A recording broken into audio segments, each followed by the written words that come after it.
Hi everybody, Carl here, and today I thought I'd bring you just a little short, quick video on this little project that I just did. I thought it was a lot of fun, thought I'd share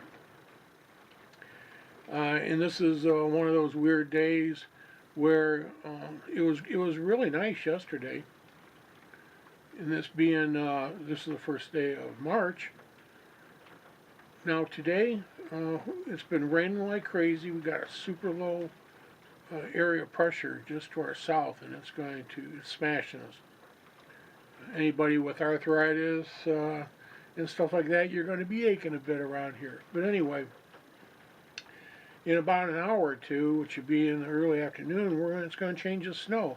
And they're talking like we could get up to 3 to 6 inches here in northwest Ohio. So we'll see how that goes. And it's going to be the big flakes, and you can probably hear the rain in the background right now. Okay, so enough about the weather. That's another video. A lot of times I'm sitting around here and I'm doing stuff, and I'm thinking, I want to check the time. I don't know what time it is. I don't have any clocks on the walls, and don't wear a watch anymore. I use my phone. And, a lot of people do that now. I flip it and look, okay. Well, let's say I didn't want to bring the phone in. Let's say it's charging in the other room. So, and let's say I don't have my little laptop on. So, I'm kind of stuck with the time. I thought it'd be neat to maybe get a small little clock I could just sit around here and glance at and keep an eye out. So, I've been watching Dave at 12-volt vids. And he built some clocks. He's got some great clocks. He's got some great tube clocks. I mean, go check him out if you're into that. He's got good videos, period. But anyway, I thought, you know what? And he was doing some stuff where he built a couple of the small clocks from IC Station. And I've dealt with those in the past. And I'll tell you what, I always liked them. Besides having like really super good prices. If you have a question, they're very personable. I mean, you write them an email and they respond to you. They don't have a bot sending something back. And I had a problem with shipping one time, and they got right back on it. The shipping prices, and it actually was my fault. And they were real nice, real great. So I've got stuff from them in the past. Okay, let's see what they got. So. I checked out this little teeny here. Let me grab the camera and show you. If you can see it, it's a little clock, little digital clock, and it was a kit, and it's like $7, shipped and everything. So let me switch back here again. So I thought, why not?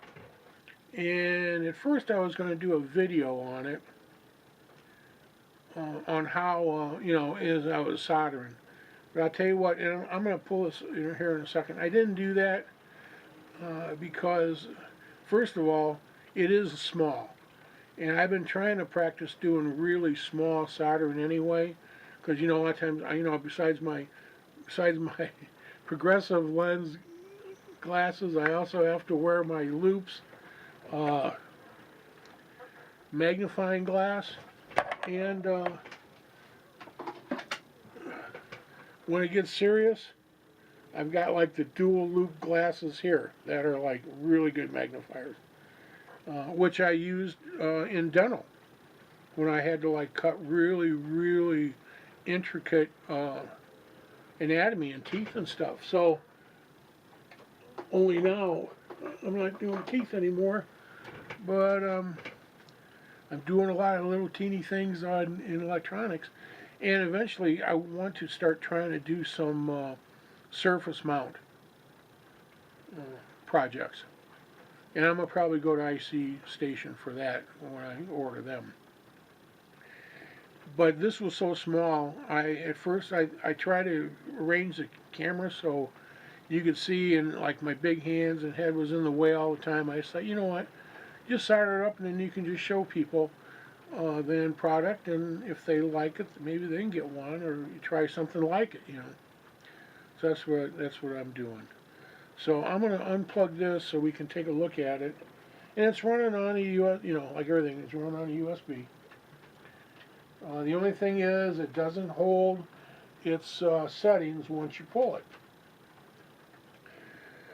I think I will, if I'm going to have it in here, if this is one I plan on, you know, keeping for my little lab clock, I'll build a little encasement and maybe put a battery deal in here and let it run off of that, you know, and then have the option of USB and or just the battery pack. Let me show you this real quick here. I'm using the little Kodak that I got from Bill. And I'm going to put it on macro. And let's take a look at this thing. Now,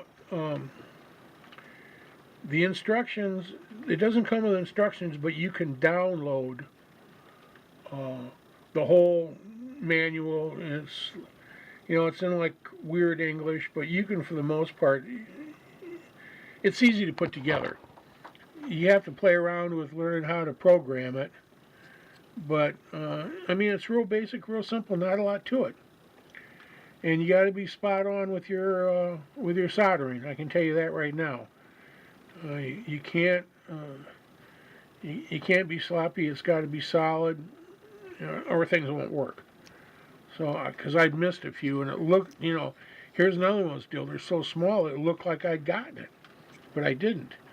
Now, you know, it runs. It's got a chip. I can't give you the name right off the bat of it. It's AT89C2051,